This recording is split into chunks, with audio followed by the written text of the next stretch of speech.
Hello, this is Dan from Bridges for Communities, and one of the things that we really care about is not just celebrating diversity between cultures, but building friendship across cultures, where people are listening to, learning from, loving one another, and ultimately living well with difference. We found that much of the prejudice and misunderstanding in society seems to just evaporate when people meet each other, work out what they have in common, and start to really forge friendships. But what if, like me, you're a little bit shy and sometimes you don't know where to start when it comes to building friendship with someone from a different background or culture? Well, at Bridges for Communities, we get that question a lot. So we decided to tap into the best resource we have, the lived experience of countless volunteers, and we've come up with 7 top tips on how you can build friendship with someone from another culture. My name is Nic Hope and I run our befriending programme. One of the first things we tell people about building friendships across cultures is finding something in common. The universal kind of things like cooking or food, playing sport, gardening, things that are fun and easy for everyone to access. I started volunteering with Bridges for Communities and met with the project manager who introduced me to Max.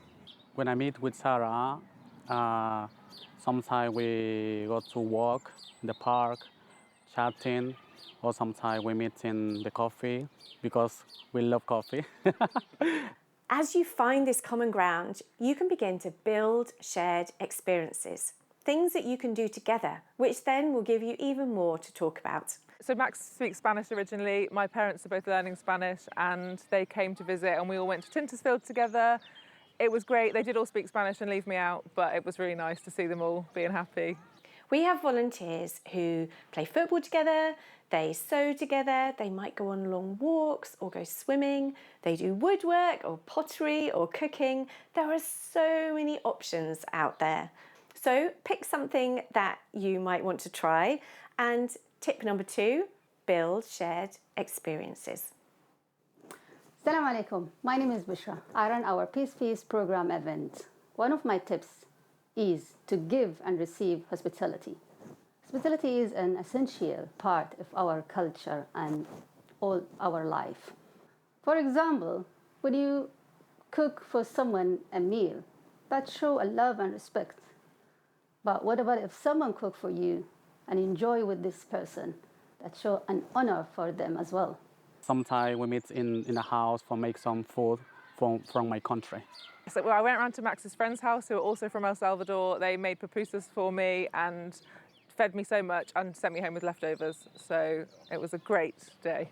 So my tip to build a friendship is to give and receive hospitality. One of my favourite tips is to share stories. We're all wired for stories. They shape how we see and understand the world. They're how we define ourselves and how we relate to one another. Telling a story is a really easy way to help someone get to know you and how you can get to know someone else. So we'll share meals together, play chess, just chat, sort of share stories, make TikToks. من هاي الرياضات مع روزانا كنا نلعب نشرب قهوة ناكل مع بعض يعني تيك توك وكنا نصور تيك توك. I've loved seeing how much the family's English has got better and how much they love Bristol and sharing stories of Bristol. And if deep topics come up, things maybe like politics or family or finances, sometimes a story can be a really easy way to explain how you feel about something. Instead of having a debate, you could explain how you came across your point of view by using a story. So, my top tip, share stories. A really important tip in this generation is to sacrifice some screen time to make space for friendship. When Robert Putnam, the political scientist, did his seminal work Bowling Alone, he looked at all the possible factors behind the decline in community engagement and friendship in the last few decades, and he concluded that one of the biggest factors was television. People who watch lots of television are less motivated to get to know their communities, volunteer, build friendships, even with people similar to themselves, let alone people who are different from themselves. And social media has actually increased this trend further by creating sort of digital echo chambers where people only really hear the views of the people who are most similar to themselves. Now, we appreciate the irony that we're giving this tip on a video that you're probably watching on a screen, so we're not advocating for abandoning screens altogether and going back to the Stone Age. But what we've discovered is that people give up 1 or 2 nights a week of television or social media. It's amazing how much time they suddenly have to give to someone of a different culture in order to build friendship.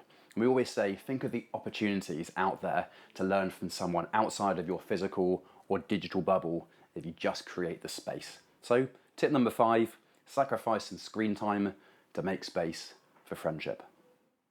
Okay, hi, my name is Ebenezer. I'm a volunteer with Bridges for Community.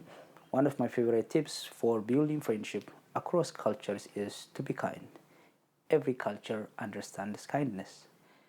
Every human being tries to give and receive kindness. That's why kindness requires creativity and thoughtfulness. For instance, remembering someone's birthday or any particular anniversary, try to prepare their favorite food or their favorite flower, or try to call them when they have an exam or a driving test and wish them well. It seems normal, but for them it really meant much. That's why tip number 6 is kindness. My final tip is based on a quote attributed to Walt Whitman, popularised by the character Ted Lasso in a famous game of darts, which is to be curious, not judgmental. Curiosity, it asks questions, it takes the posture of a learner, it hones the art of listening. At Bridges for Communities, we love to say listening is loving. When someone shares something with me, I try and remember it, and when you bring it up in a future conversation and people say, oh, you remembered, it's so special. But in order to listen and remember, you first have to be curious. And so when screens and societies try to separate us, we love to say that curiosity is the first step in overcoming that separation. So when you're getting to know someone from a different culture, you can do whatever it takes, learn about their language, their history, their culture, visit their church or their mosque or their football club or their cricket team. You can find out about their food, their faith, their friends, their family, whatever it takes to get to know them a little bit better and take that friendship a bit deeper. Our final tip, be curious. We hope you enjoyed this video. Shukran. If you liked it, feel free to share it with someone you know. Let us know your thoughts in the comments.